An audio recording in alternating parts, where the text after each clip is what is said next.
Something along the lines that we have to stop counting the votes.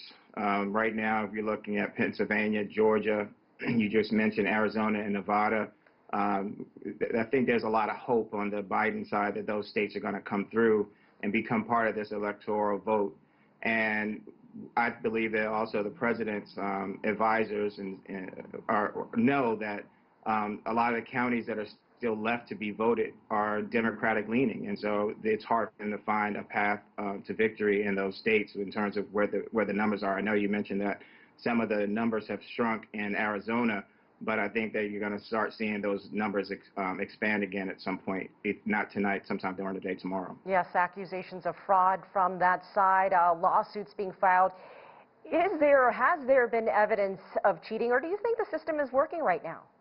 I believe the system is working, and I think that the advice to everyone is just to stay calm and patient and let the votes be counted. You know, we talk a lot about this on an international stage in terms of democracy.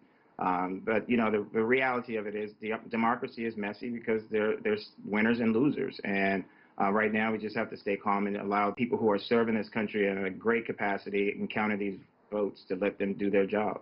A lot of eyes from outside the United States are looking at this country as we go through this process, and they're wondering how can this be, because Americans can file their taxes online, you could send banking payments over your cell phone, but states have their own rules. Is the U.S. system, voting system, election system, is it too old? Is it antiquated? What needs to happen here? Some of your viewers may recall in 2000 what we call a debacle in Florida. And I worked on a lot of this with around the states to get laws passed to protect voters. How we protect the integrity of the voting process. So it's slow, it's deliberate, and it's supposed to be that way so that we can protect the integrity of the vote.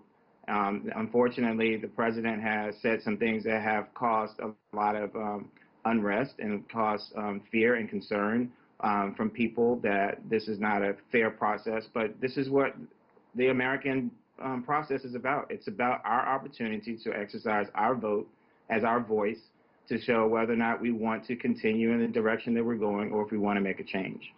And speaking of that process, when do you think we will know who wins this election? And do you think we'll see the inauguration take place on January 20th, 2021?